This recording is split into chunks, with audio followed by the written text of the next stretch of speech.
les jeunes en agriculture en Afrique ne sont pas nombreux.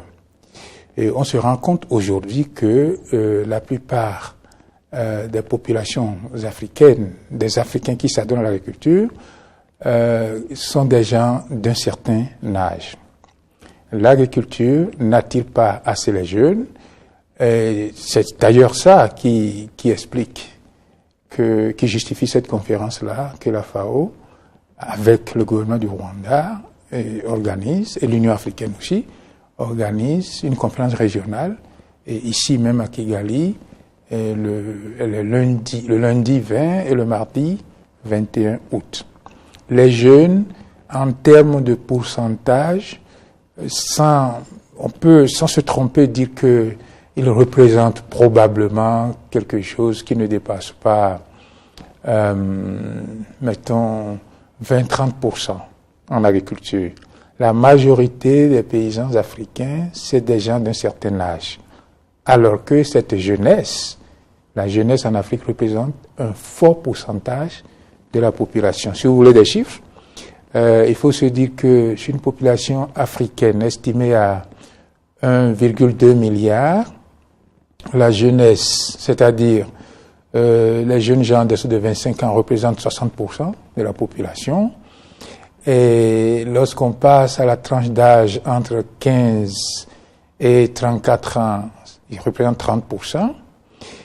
Et il faut ajouter à cela que chaque année, il y a 10 millions de jeunes Africains qui entrent sur le marché du travail, qui cherchent du travail. Or, l'agriculture, et ça on peut le prouver très facilement, représente en Afrique un secteur qui a un gros potentiel pour offrir des emplois. Et pourquoi les jeunes fuient cette activité, visiblement, qui devrait générer beaucoup de travail et d'argent? Alors, de mon point de vue, il y a deux raisons à cela. Historiquement, les jeunes ont une perception négative de l'agriculture, du travail de la terre. On peut comprendre ça dans une certaine mesure, parce que si vous regardez les paysans aujourd'hui ne sont certainement pas les plus riches, n'est-ce pas? Et donc, il y a cette perception négative qui, en quelque sorte, lie l'agriculture à la pauvreté. Et soit dit en passant, la pauvreté est plus marquée en milieu rural en Afrique qu'en milieu urbain. Donc, il y a cette perception négative qui vient de là, et il y a aujourd'hui, de mon point de vue, de notre point de vue, le fait que les jeunes ne se rendent pas compte que l'agriculture peut nourrir son homme. Pas seulement nourrir son homme, mais peut permettre aujourd'hui de s'enrichir. Quelqu'un qui s'engage dans le secteur agricole, quand je dis secteur agricole, je parle aussi bien de la production que de la transformation des produits agricoles, ce qu'on conviendrait d'appeler en anglais l'agribusiness. N'importe qui s'engage dans ce secteur aujourd'hui peut s'enrichir comme on s'enrichit dans n'importe quel autre secteur d'entrepreneuriat. Et pour moi qui est un néophyte dans la matière, comment on peut s'enrichir concrètement?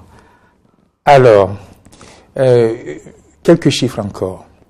Ce dont on se rend compte aujourd'hui, et c'est indéniable, c'est que la plupart des pays africains importent beaucoup de denrées agricoles. Et quand je dis denrées agricoles, je parle de denrées agricoles qu'ils pourraient produire eux-mêmes, ces pays-là. Alors, si mes souvenirs sont exacts, l'Afrique importe jusqu'à 35 milliards de produits d'origine agricole chaque année. Et j'ai bien dit qu'il s'agit de produits d'origine agricole qui peuvent être produits sur place. Produits transformés sur place. Ce que ça veut dire concrètement, c'est qu'il y a un marché à prendre, n'est-ce pas?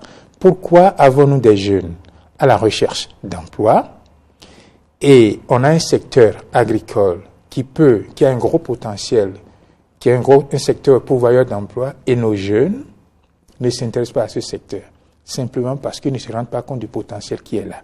Il y a un marché à gagner tout de suite. Tout de suite. Il y a un problème de mentalité qu'il faut changer. Il y a un problème de mentalité qu'il faut changer, et c'est justement pour ça que nous organisons cette conférence. Pour que des jeunes, cette conférence, j'ai coutume de dire que c'est pour les jeunes. Alors, on va discuter avec les jeunes, leur montrer que c'est un secteur viable, et nous invitons à cette conférence des gens du secteur financier qui vont discuter avec les jeunes, leur montrer les possibilités d'accès au crédit et les technologies de l'information et de la communication, comment les utiliser aujourd'hui pour faciliter l'agribusiness, l'entrepreneuriat dans le secteur agricole. Par exemple, pour accéder au marché, pour accéder, mettons, aux intrants agricoles plus facilement. Et ce n'est pas dit seulement pour le dire. Il y a des pays où on voit bien que, avec l'aide des technologies, des nouvelles technologies de l'information et de la communication, on peut soutenir, rentabiliser davantage un entrepreneuriat agricole. Vous avez certainement des attentes par rapport à cette conférence. Qu'est-ce que vous attendez en termes de la contribution qu'est-ce qui va vous rapporter à la fin de cette conférence? Vos attentes, vous, en tant que FAO? Alors, avant de parler des attentes, j'aimerais rappeler les 3 domaines thématiques qu'aborde la conférence. Alors, le premier domaine thématique, c'est l'entrepreneuriat agricole. Le deuxième domaine thématique, c'est l'appui des nouvelles technologies de l'information et de la communication à l'entrepreneuriat agricole. Et puis, le troisième domaine, c'est l'avenir de l'emploi, l'avenir du secteur de l'économie rurale en Afrique. Alors, c'est autour de cette thématique-là que nous allons réunir les jeunes pour discuter avec eux de comment ils peuvent s'engager dans l'entrepreneuriat agricole et gagner leur vie décemment. Alors, cette conférence va déboucher sur des recommandations. Donc, nous nous attendons à ce que les recommandations de cette conférence soient traduites en plan d'action au niveau des pays africains. Quand nous disons plan d'action, il y a un potentiel à prendre dans le domaine agricole, mais il est question d'accompagner les jeunes avec des mesures de politique aussi pour leur faciliter l'insertion. Donc, on s'attend clairement à ce que les pays africains donnent suite à cette conférence et mettent en œuvre les recommandations de la conférence. Oui, Monsieur Guénono, nous sommes vraiment heureux d'avoir eu l'occasion de discuter avec vous. Nous espérons que, au cours de toute cette semaine, nous pourrions développer davantage ce sujet qui est très intéressant, car tout le monde le sait que l'agriculture occupe une grande partie, la majorité du peuple africain, et qu'un changement de mentalité est nécessaire pour que cette jeunesse qui est la force de l'Afrique puisse contribuer réellement au développement du continent. Nous vous remercions beaucoup. Nous rappelons aux téléspectateurs que vous êtes le représentant résident de la FAO au Rwanda et nous vous souhaitons un bon séjour ici. Merci, monsieur le journaliste. Merci de m'avoir invité.